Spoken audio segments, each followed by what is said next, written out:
जनवरी 2026 से 12 जुलाई 2026 तक पीएम मोदी 6 विदेश यात्राओं पर जा चुके हैं, जिनमें से कुल 13 देशों का दौरा उन्होंने किया।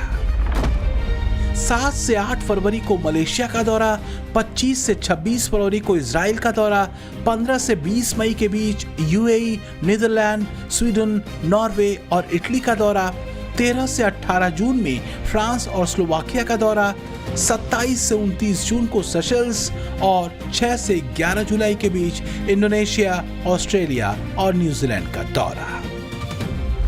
माननीय प्रधानमंत्री जी का 3 देशों का गमन रहा। माननीय प्रधानमंत्री जी इंडोनेशिया, ऑस्ट्रेलिया और न्यूजीलैंड गए। उससे पहले वो सेशल्स भी गए थे। बीच में जापान की राष्ट्राध्यक्ष भी भारतवर्ष आई थी।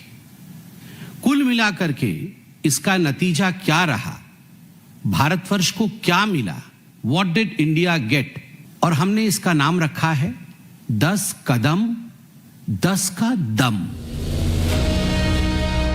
कूटनीतिक नजरिए से देखें तो पीएम मोदी का 3 देशों का ये दौरा इंडो पैसिफिक में एक दमदार दांव के तौर पर देखा जा रहा है, खासकर चीन को काउंटर करने के पॉइंट ऑफ व्यू से। आखिर 3 देशों के दौरे में 10 कदम 10 का दम है क्या, इसे समझिए जरा। पीएम मोदी के इस दौरे से भारत ऑस्ट्रेलिया रक्षा साझेदारी को नई धार मिली है, इंडो पैसिफिक में भारत को रणनीतिक बढ़त मिली है, क्रिटिकल मिनरल्स और यूरेनियम सहयोग मजबूत हुआ है, इंडोनेशिया के साथ डिफेंस साझेदारी का विस्तार हुआ, भारत इंडोनेशिया समुद्री सुरक्षा सहयोग मजबूत हुआ, न्यूजीलैंड के साथ मुक्त व्यापार समझौता वार्ता को गति मिली, इंडो पैसिफिक में साझा रणनीतिक कोऑर्डिनेशन बढ़ा, आतंकवाद के खिलाफ तीनों देशों का साझा समर्थन हासिल हुआ और रक्षा नौसैनिक अभ्यास और सुरक्षा सहयोग को बढ़ावा मिला, और इसके साथ ही शिक्षा, इनोवेशन और तकनीक में नए सहयोग समझौते तीनों देशों के साथ भारत के हुए। Prime Minister Modi, my friend, welcome to marvelous Melbourne.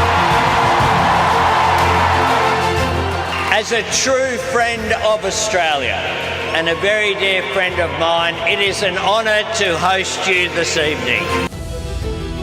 Indonesia के सर्वोच्च नागरिक सम्मान बिंतांग आदिपूर्णा से सम्मानित किए जाने के बाद पीएम मोदी विदेश में सबसे ज्यादा सर्वोच्च सम्मान पाने वाले प्रधानमंत्री बन चुके हैं। पीएम मोदी को अब तक 35 देशों के सर्वोच्च सम्मान से नवाजा जा चुका है।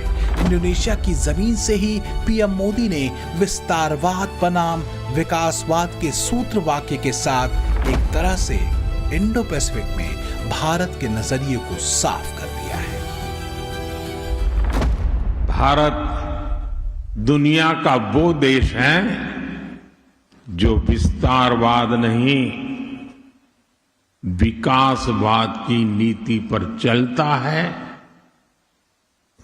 और इसलिए हम भारत में कहते हैं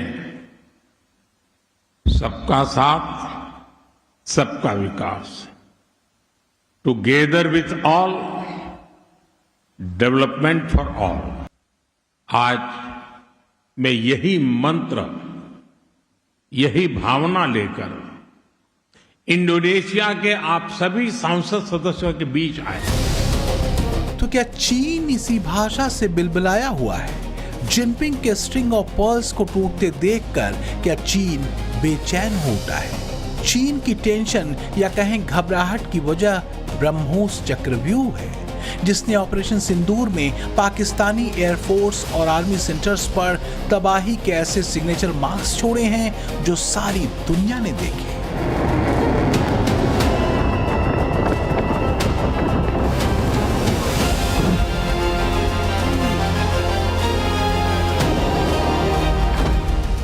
और इसी ब्रह्मोस का एक चक्रव्यूह तैयार हुआ है चीन के इर्द गिर्द, उन देशों में जिनकी समुद्री सीमा में चीन घुसपैठ करता रहा है। ये हैं इंडोनेशिया, वियतनाम और फिलीपींस। वैश्विक मुद्दों पर भी भारत और इंडोनेशिया का सहयोग निरंतर बढ़ रहा है। इंडो पैसिफिक के प्रति हमारे आउटलुक में भी सिनर्जी है। भारत ने हमेशा आसियान सेंट्रलिटी को विशेष महत्व दिया है।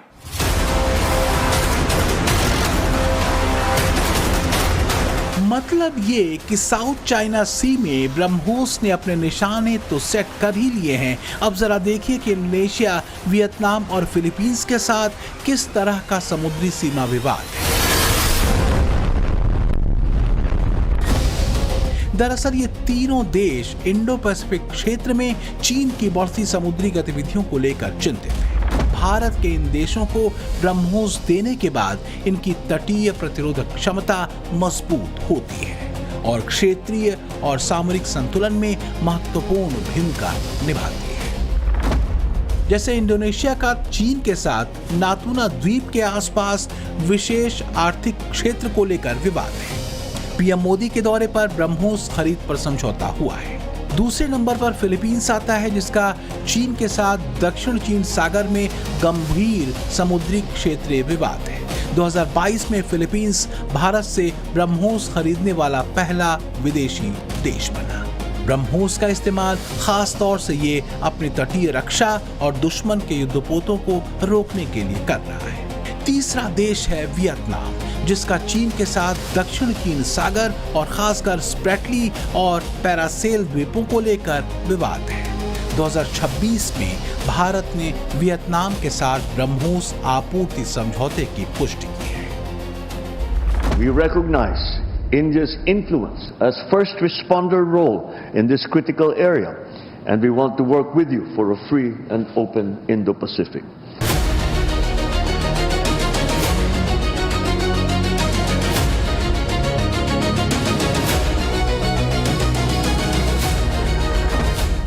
ट्रंप के अस्थिर दिमाग और चीन, पाकिस्तान जैसे देशों से बढ़ती पेंगों के बाद अमेरिका को लेकर कई देशों का भरोसा टूटा है। खासकर वो देश ज्यादा चौकन्ने हुए हैं जो अपनी सुरक्षा को लेकर अमेरिका पर निर्भर रहे हैं। इसमें यूरोप से लेकर जापान जैसे देश शामिल हैं। मोदी के नेतृत्व में भारत इन सभी देशों के लिए भरोसेमंद पार्टनर और विश्वास पात्र मित्र साबित हुआ है। और इसमें शक नहीं कि मोदी डॉक्ट्रिन दुनिया के लिए हर मुश्किल दौर में एक पॉजिटिविटी से भरा डॉक्ट्रिन माना जाता रहा है। फिर चाहे वो कोरोना का दौर रहा हो, प्राकृतिक आपदाओं का या फिर युद्ध का। Bureau report, times now, Navbharat.